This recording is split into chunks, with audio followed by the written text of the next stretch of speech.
Next നമ്മൾ നോക്കാനായിട്ട് പോകുന്നത് ഡാറ്റാബേസ് ഹോൾഡിംഗ് യൂസിങ് എൻറ്റിറ്റി റിലേഷൻഷിപ്പാണ്. ഫസ്റ്റ് ഒരു എൻറ്റിറ്റി എന്താണ്? Basic building block of an ER diagram ആണ് എൻറ്റിറ്റി എന്ന് പറയുന്നത്. അതിന് നമ്മൾ റെക്റ്റാങ്കിൾ ഷേപ്പിലാണ് റെപ്രസെൻറ്റ് ചെയ്യുക. അതൊരു റിയൽ വേൾഡ് ഒബ്ജക്റ്റിനെ ആയിരിക്കും കാണിക്കുക. നെക്സ്റ്റ് ആട്രിബ്യൂട്ട്സ് എന്താണെന്ന് വെച്ചാൽ പ്രോപ്പർട്ടീസ് ഓഫ് ആൻ എൻറ്റിറ്റീനെയാണ് നമ്മൾ ആട്രിബ്യൂട്ട് എന്ന് വിളിക്കുന്നത്. Properties that define A particular entity. അതിന് എക്സാമ്പിളാണ് എംപ്ലോയി ആണെങ്കിൽ അതിന് നെയിം ഉണ്ടാവും, ID നമ്പറൊക്കെ ഉണ്ടാവും. അതൊക്കെയാണ് അതിൻ്റെ ആട്രിബ്യൂട്ട്സ്. നമ്മളൊരു ഓവലിലാണ് അതിനെ റെപ്രസെൻറ്റ് ചെയ്യുക. ഇപ്പോൾ ഈ കാണിച്ചിരിക്കുന്ന എക്സാമ്പിളിൽ സ്റ്റുഡൻറ്റ് എന്ന് പറയുന്നത് ഒരു എൻറ്റിറ്റിയാണ്. ആൻഡ് അതിലേക്ക് പറയുന്ന ഏജ്, അഡ്രസ്സ്, DOB അതൊക്കെയാണ് അതിൻ്റെ ആട്രിബ്യൂട്ട്സ് എന്ന് പറയുന്നത്. നെക്സ്റ്റ് എൻറ്റിറ്റി സെറ്റ് എന്താണെന്ന് വെച്ചാൽ collection of all entities of A particular entity type. ആ ഒരു എൻറ്റിറ്റി ടൈപ്പിൽ പെടുന്ന എല്ലാ എൻറ്റിറ്റീസിനെയും കളക്ഷനാണ് എൻറ്റിറ്റി സെറ്റ് എന്ന് വിളിക്കുക.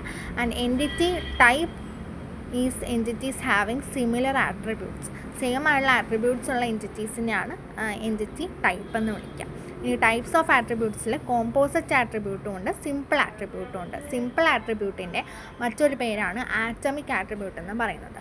Composite attribute can be divided into smaller sub parts. ഇപ്പോൾ നെയിം ആണെങ്കിൽ അതിന് first name, middle name, last name അങ്ങനെ ഡിവൈഡ് ചെയ്യാൻ പറ്റുന്ന ആട്രിബ്യൂട്ട്സിനെയാണ് കോമ്പോസിറ്റ് ആട്രിബ്യൂട്ട് എന്ന് പറയുന്നത്.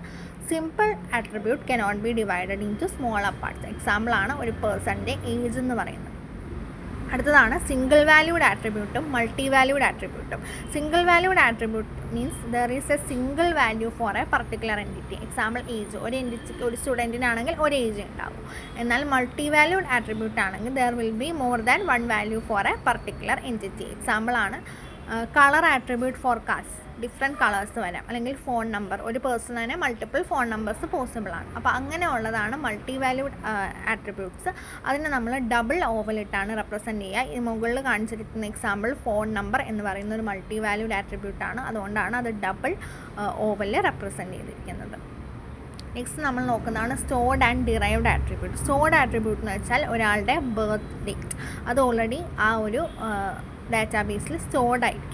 എന്നാൽ ഡിറൈവ്ഡ് ആട്രിബ്യൂട്ട് എന്ന് പറഞ്ഞാൽ നമ്മൾ ഈ ബർത്ത് ഡേറ്റിൽ നിന്നാണ് ഏജ് ഡിറൈവ് ചെയ്തെടുക്കുക. സോ ഏജാണ് അതിലൊരു ഡിറൈവ്ഡ് ആട്രിബ്യൂട്ട്. ഡിറൈവ്ഡ് ആട്രിബ്യൂട്ടിനെ നമ്മൾ ഡോട്ടഡ് സർക്കിൾ വെച്ചിട്ട്, ഡോട്ടഡ് ഓവൽ വെച്ചിട്ടാണ് റെപ്രസെൻറ്റ് ചെയ്യുക. ഇവിടെ ഏജ് റെപ്രസെൻറ്റ് ചെയ്തിരിക്കുന്ന പോലെ.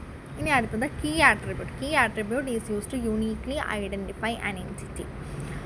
അതായത് അതൊരു ഇമ്പോർട്ടൻറ്റ് കൺസ്ട്രെയിൻ്റ് ആണ്. ആ ഒരു എൻറ്റിറ്റി ടൈപ്പിനെ യുണീക്കായിട്ട് ഐഡൻറ്റിഫൈ ചെയ്യാൻ വേണ്ടിയിട്ട് നമ്മൾ യൂസ് ചെയ്യുന്നതാണ് കീ ആട്രിബ്യൂട്ട്. നമ്മളൊരു ലൈൻ വരച്ചാണ് അതിനെ റെപ്രസെൻറ്റ് ചെയ്യുക. ഈ തന്നിരിക്കുന്ന സ്റ്റുഡൻറ്റിൽ രജിസ്റ്റർ നമ്പറാണ് അതിൻ്റെ കീ ആട്രിബ്യൂട്ട്. അതുകൊണ്ടാണ് രജിസ്റ്റർ നമ്പറിന് ഒരു ലൈൻ വെച്ചിട്ട് റെപ്രസെൻറ്റ് ചെയ്തിരിക്കുന്നത്. ഇനി അടുത്തത് cardinality. Cardinality number of participants in an entity set.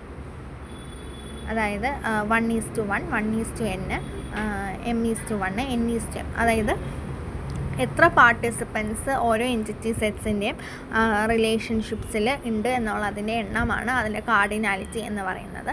ഇനി ഡൊമെയിൻ എന്ന് പറയുന്നത് types of values that an entity can hold. അതിൻ്റെ ഒരു വാല്യൂ സെറ്റാണ്. ഒരു എൻറ്റിറ്റിക്ക് ഹോൾഡ് ചെയ്യാൻ പറ്റുന്ന വാല്യൂസിൻ്റെ ടൈപ്പ് ഏതൊക്കെയാണോ അതിനെയാണ് ഒരു ഡൊമെയിൻ എന്ന് പറയുക.